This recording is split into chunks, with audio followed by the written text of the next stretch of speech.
begun the ground game. And he didn't have a whole lot of operating room after the juke. Not much room to run. Now on fourth down, they'll try to come away with 3. It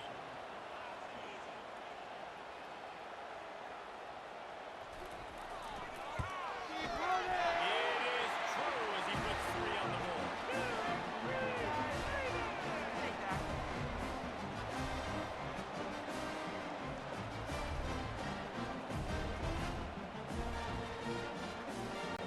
So they're lining up to kick it off after that last drive. Put a 3 spot on the board, and now the defense will try to shut them down.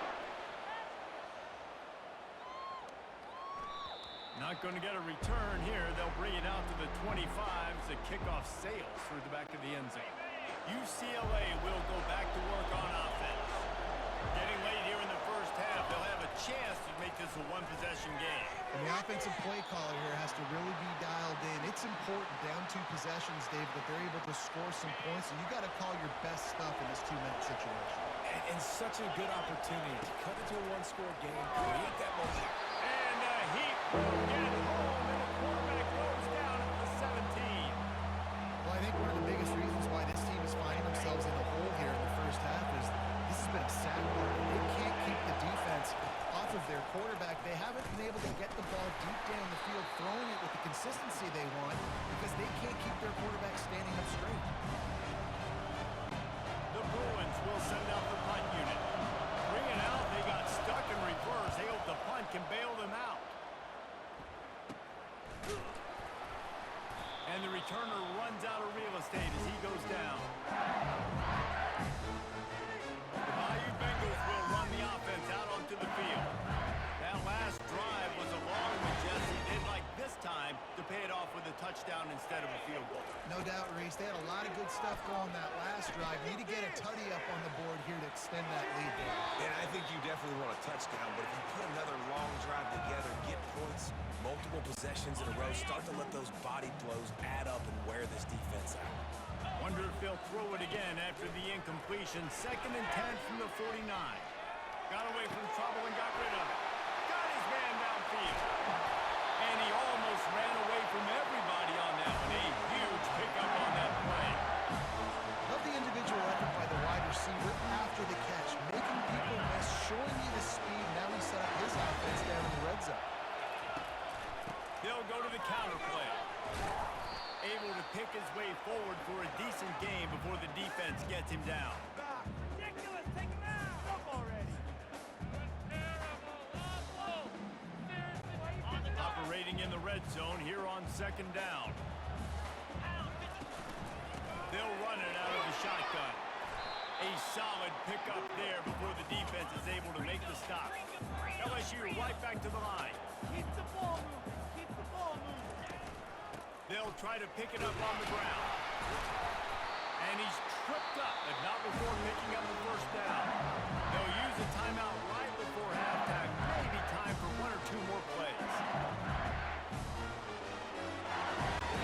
Time dwindling away as they try to put points on the board right before the half. A first down run on the doorstep. They bring him down, and he's going to lose a yard on that one. The offense burns its 3rd and final timeout of the half.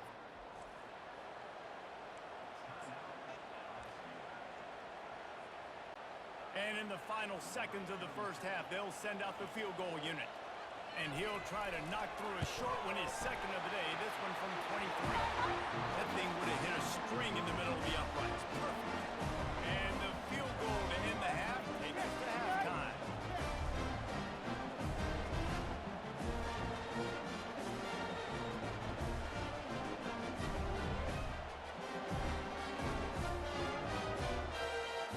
That's the end of the 2nd quarter. That means it's time to join Kevin in our halftime update. Guys, who's got a better seat there in Death Valley than you? A captivating game so far. And I get it. A lot of coaches will say the difference between winning and losing comes down to stopping big plays and getting big plays. But if you ask me, it's more about how good you are on 3rd down and how efficient you are in keeping drives alive. Those 2 stats can help you break the will of even the best defenses and help you come out on top. With that said, it back to the guys in Baton Rouge.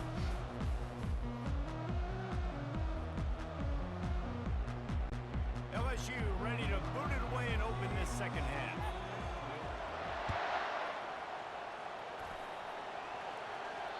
If you can do that, I don't know why you don't do it every time. Reduce the risk. Banged it out of the back of the end zone. They'll put it in play at the 25. First down here for the offense. They'll start this drive with a pass. Feeling some heat. And the defense gets to the quarterback. How about that Bayou Bengal defensive front showing some dominance? Booger, McFarland, Marcus Spears liking their pressure.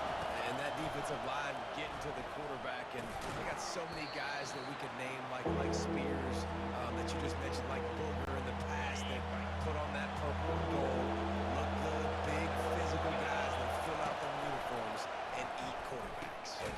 Firing to the right, complete. And sure, tackling there to keep him from getting to the first down marker. On fourth down, they'll try to throw it. And they can't connect, and the gamble does.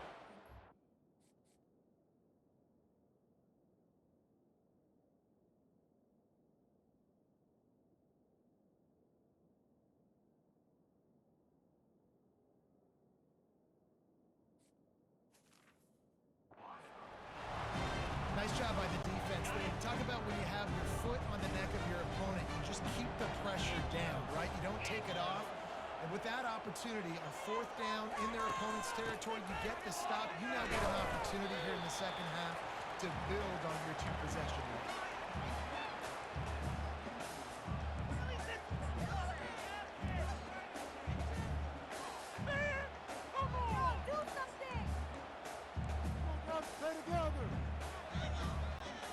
Didn't get much on first down. It's 2nd and 9.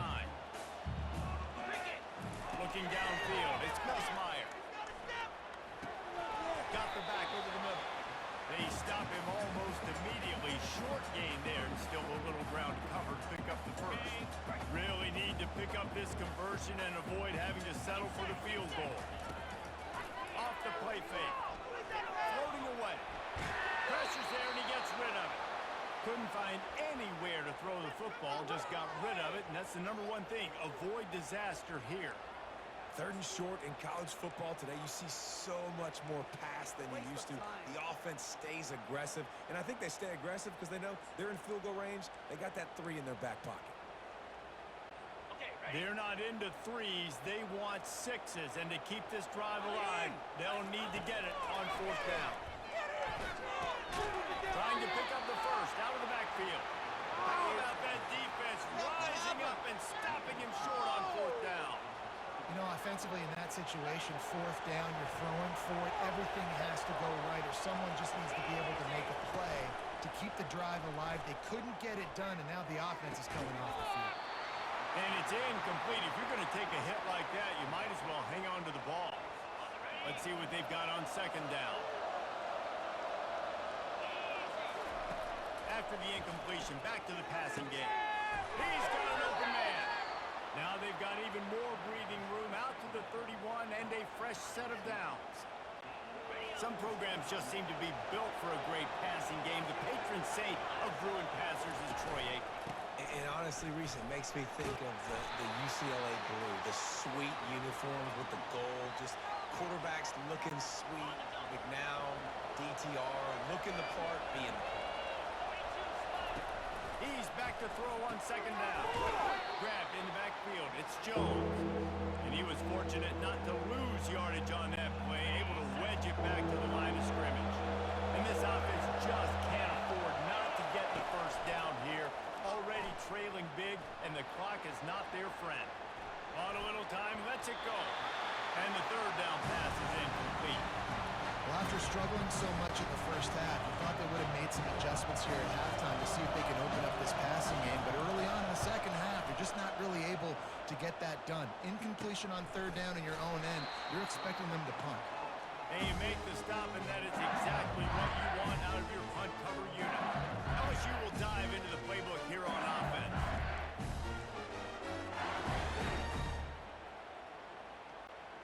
First snap of this drive will come from their own 32. Wants to throw on first down off the play fake. Unloads it left. Gets it to the 46-yard line. First down for this offense. He's showing you his skills on that last throw. This guy's got arm talent and accuracy, man. It's not coachable. And I think back to Jamarcus Russell and Joe Burrow, two former Tiger quarterbacks that were the first overall pick in the NFL draft. They had some of that too. They just had a feel for the position that you simply couldn't coach at the college level. This guy, man, he's got some serious tools, and he really helps make this offense dangerous.